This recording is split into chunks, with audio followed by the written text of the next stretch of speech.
आखिर क्यों जगन्नाथ जी की मूर्तियां रह गईं अधूरी? मूर्ति के अंदर है क्या श्री कृष्ण का हृदय? जानिए पौराणिक रहस्य।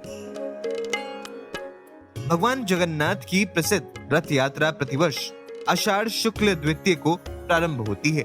पद्म पुराण के अनुसार आषाढ़ माह के शुक्ल पक्ष की द्वितीय तिथि सभी कार्यों को करने के लिए सिद्धि प्रदान करने वाली होती है। 4 पवित्र धामों में से एक श्री जगन्नाथ धाम में भगवान विष्णु जगन्नाथ रूप में विराजित हैं।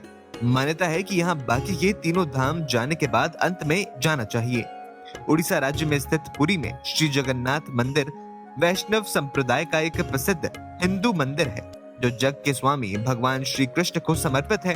जगन्नाथपुरी को धरती का वैकुंठ कहा जाता है। इस स्थान को शाक क्षेत्र, नीलांचल और नीलगिरी भी कहते हैं। अनेकों पुराणों के अनुसार जगन्नाथपुरी में भगवान कृष्ण ने अनेकों लीलाएं की थी और नील माधव के रूप में ये अवतरित हुए। जगन्नाथ के नाथ यहाँ अपने बड़े भाई बलभद्र और बहन सुभद्रा के साथ विराजित हैं। तीनों ही देव प्रतिमाएं काष्ठ की बनी हुई हैं। हर 12 वर्ष बाद इन मूर्तियों को बदले जाने का विधान है। पवित्र वृक्ष की लकड़ियों से पुनः मूर्तियों की प्रतिकृति बनाकर फिर से उन्हें एक बड़े आयोजन के साथ प्रतिष्ठित किया जाता है। वेदों के अनुसार भगवान हलधर ऋग्वेद स्वरूप, श्रीहरि सामवेद स्वरूप, सुभद्रा देवी यजुर्वेद की मूर्ति है और सुदर्शन चक्र अथर्ववेद का स्वरूप माना गया है। श्री जगन्नाथ का मुख्य मंदिर वक्रेखीय आकार का है, जिसके शिखर पर अष्टधातु से निर्मित विष्णु जी का सुदर्शन चक्र लगा हुआ है, जिसे नील चक्र भी कहते हैं। यहाँ चारों प्रवेश द्वारों पर हनुमान जी विराजमान हैं, जो कि श्री जगन्नाथ जी के मंदिर की सदैव रक्षा करते हैं। शास्त्रों के अनुसार दुनिया के सबसे बड़े वास्तुशिल्पी भगवान विश्वकर्मा जब मूर्ति बना रहे थे, तब उन्होंने यहाँ के राजा इंद्रद्युम्न के सामने शर्त रखी कि वे दरवाजा बंद करके मूर्ति बनाएंगे और जब तक मूर्तियां नहीं बन जाती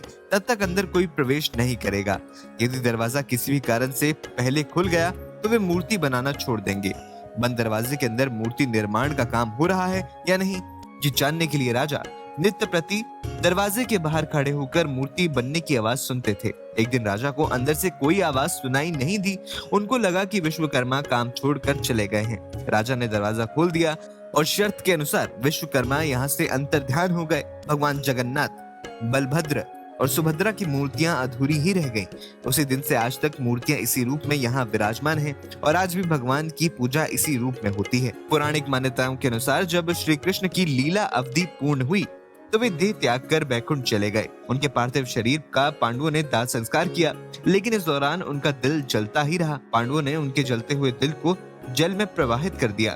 तब ये दिल लट्ठे के रूप में परिवर्तित हो गया। ये लट्ठा राजा इंद्रद्युम्न को मिल गया और भगवान जगन्नाथ की मूर्ति के अंदर इसे स्थापित कर दिया। तब से ये यही है। हालांकि 12 वर्ष बाद मूर्ति बदली जाती है, पर ये लट्ठा अब परिवर्तित रहता है। आश्चर्य की बात तो ये है कि मंदिर के पुजारियों ने भी इसे कभी नहीं देखा है।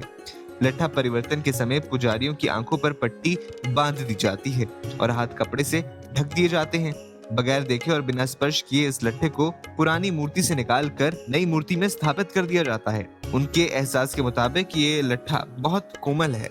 मान्यता है कि यदि कोई इसे देख लेगा उसके प्राणों को खतरा हो सकता है। तो दोस्तों, ये वीडियो आपको कैसा लगा हमें कमेंट बॉक्स में जरूर बताएं।